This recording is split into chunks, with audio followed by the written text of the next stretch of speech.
பிதாவாகிய தேவனுக்கும் ஆண்டவராகிய இயேசுவுக்கும் ஆவியான கடவுளுக்கும் என்றென்றும் புகழ் உண்டாவதாக. சர்வலோகத்தையும் படைத்த அந்த சர்வ வல்லமுள்ள தேவனுடைய பரிசுத்த நாமத்தில் உங்களை வாழ்த்துகிறோம். லேவியர் 20ஆம் அதிகாரம் 8வது வசனத்தை வாசித்து பாருங்கள்.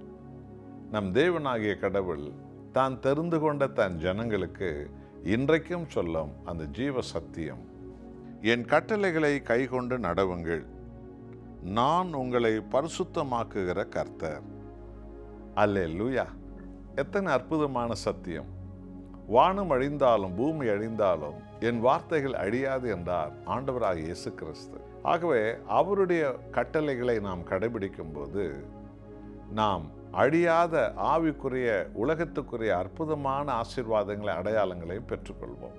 உலகம் சொல்லுகிறது துஷ்டனை கண்டால் தூர விலகு என்று. ஆனால் ஆண்டவராகிய இயேசு கிறிஸ்து சொன்னார், உன் சத்துருக்களை அன்பு செய், அவர்களுக்காக ஜெபம் செய்யுங்கள் என்று சொன்னார். உன்னை நேசிப்பது போல் உன் அயலானை நேசி என்றார் ஆண்டவராகிய இயேசு கிறிஸ்து. உலகம் ஒருவனோடு பழகும்போது ஜாதி, மதம், இனம், குலம், கோத்திரம் என்ற பார்வையோடு தான் ஒருத்தனோடு பழகிறார்கள். ஆனால் ஆண்டவராகிய இயேசு பாருங்கள், உன்னை நேசிப்பது போல் உன் அயலானை நேசி என்றார். அங்கு ஜாதி இல்லை, மதம் இல்லை, இனம் இல்லை, குலம் இல்லை, கோத்திரம் இல்லை. எல்லாம் தேவனுடைய பிள்ளைகள். அன்புள்ள தேவன் நமக்கு தந்த கட்டளைகள் ஆயிரம் ஆயிரங்கள். அருமையானவர்களே, உன்னை நேசிப்பது போல் உன் அயலான் நேசி என்பது அது எத்தனை பெரிய சத்தியம் என்று உங்களுக்கு தெரியுமா? அவருடைய கட்டளைகளை நாம் கடைபிடிக்கும் போது நாம் பரிசுத்தமாக்கப்படுகிறோம். ஆம், தேவனுடைய வசனமே பரிசுத்தம். யோவான் 17ஆம் அதிகாரம் 17ஆம் வசனத்தை பாருங்க. உம்முடைய சத்தியத்தால் அவர்களை பரிசுத்தமாக்குகிறீர், உம்முடைய வசனமே சத்தியம் என்று சொல்கிறது. ஆகவே தேவனுடைய கட்டளைகளை அனுதினமும் கடைபிடிப்பதில் நீங்கள் உண்மையாயிருங்கள்.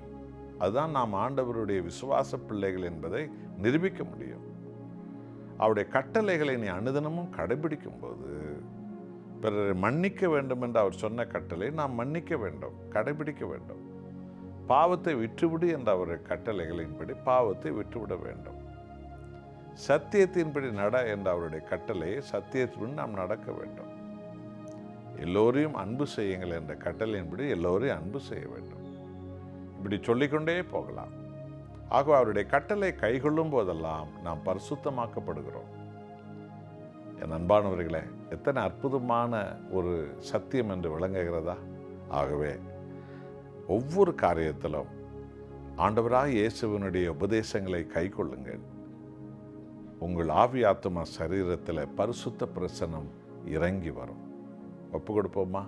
அன்புள்ள தேவனே, உம்முடைய இரத்தத்தால் எங்களை பரிசுத்தப்படுத்துகிறீர், உமது ஆவியால் உம்முடைய பரிசுத்தப்படுத்துகிறீர், உம்முடைய ஜீவ வார்த்தையால் எங்களை பரிசுத்தப்படுத்துகிறீர். இது எத்தனை அற்புதம்!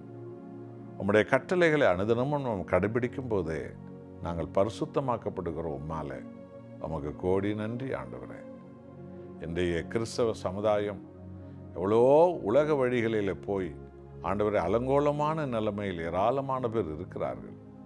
உம்முடைய கட்டளைகளை கடைபிடிக்கும் போதுதான் ஒவ்வொருவரும் பரிசுத்தமாக்கப்படுகிறார்கள் என்ற இந்த சத்தியம் என்னோடு ஜெபிக்கிறவர்கள் ஆத்மாவை தொடுகிறதற்காக நன்றி.